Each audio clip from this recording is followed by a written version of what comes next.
Now let's look at the first one that indirectly estimates the test error, CP estimate. So let's say we have a least squares model with D predictors. So there we have our M0, M1, M2, all the way up to MP. Those are the ones that we want to compare, right? So this one here, so we need a least squares. So those are least squares because we applied least squares and then just chose the one that was the best for that particular model, for that particular set, right? So we have least squares model. So each one of them is a least squares model with D predictors. That's what we have. So in this case, our D is 0. In this case, our D is 1, our D is 2, and then here's our D is P. So for each one of them, right, the CP estimate of the test MSE, or the one that we're going to, the CP estimate of the test MSP, because the CP is going to estimate our test error. So our test, I'm saying test MSC because here we're doing linear model. So we're just talking about test MSE, but actually I mean the test error. So the CP estimate for the test error or the test MSC in a linear model like this is given by 1 over n multiplied by RSS plus 2D, and then the estimated variance like that. So this is the CP estimate. So for each one of them, how many observations do we have? We might have 1,000 observations. Cool. We're going to do the RSS plus 2D and this. So which means for let's say for M2, our D is equal to 2. We're going to say what is the RSS for M2? The one that made it the best of the ones that had 2 variables. What is the RSS? We put it here. 2 times the variance. And this part here, the variance here, it is an estimate of the variance of the error terms. So estimate of the variance of the error terms.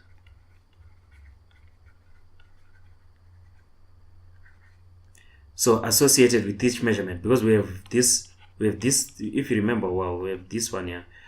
That is the model that we have, right? So it's going to be of this error. So it's the variance, the estimate of this error here, of the variance of that error term there.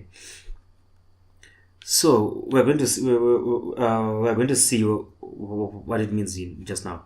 So CP estimate, it adds this part here onto RSS. It adds this part here, this 2D variance, this 2D times variance, right? It adds that term to the training RSS. We know that RSS is going to be the training.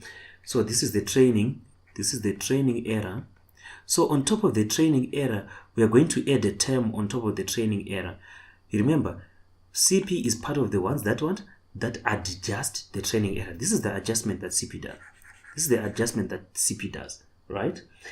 And that adjustment is just for us, because when we said in the beginning of this course here, we said training error usually understates. Training error usually understates what? Understates the test error.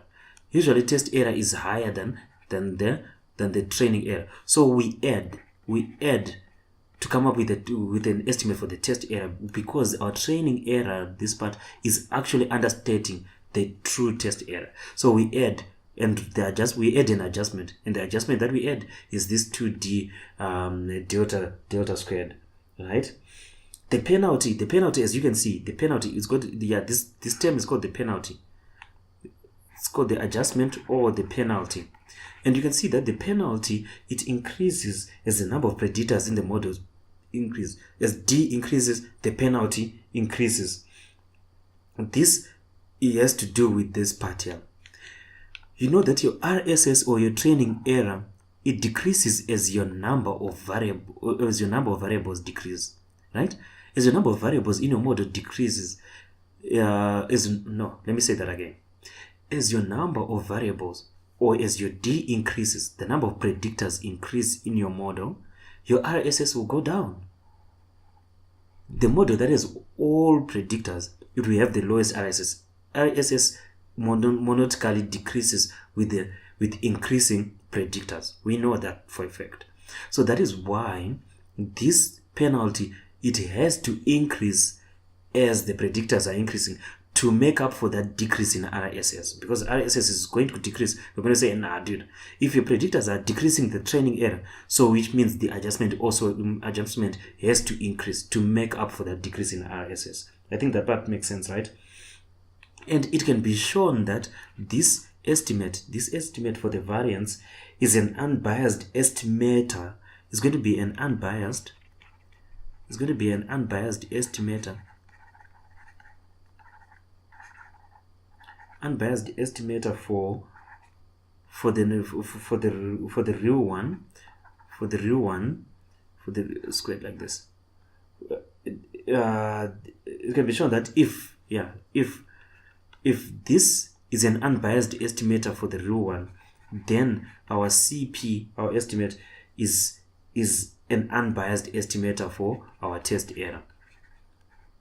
It will be an unbiased estimator. So if this is an unbiased estimator for the true one, for the true variance of the error terms, then the CP becomes an unbiased estimator for the test error. So as you can see, our CP from the equation, you can see that our CP takes on small values for models with low test error. So best model is the one that is the low CP. As you are adding your predictors like that, we hope that the CP will at least go down. And then maybe it might start going up, whatever. But the model that we will choose is the one that has the lowest CP. So our M4 will be the best of the best. We're going to come back here and we'll be like, yeah, you had your test error, test error. When we plotted those test errors, we saw that the one that had the lowest CP, the one that had the lowest CP was M equal to 4. That is the one that had the lowest CP, and so M equal to 4 becomes the best of the best model. It becomes the best of the best model, right? So no matter what you did you use best subset selection, forward stepwise, backward stepwise, or hybrid? No matter what you used, step number 3, you can use the CP, and then the CP is going to choose the best M for whatever model that you have used.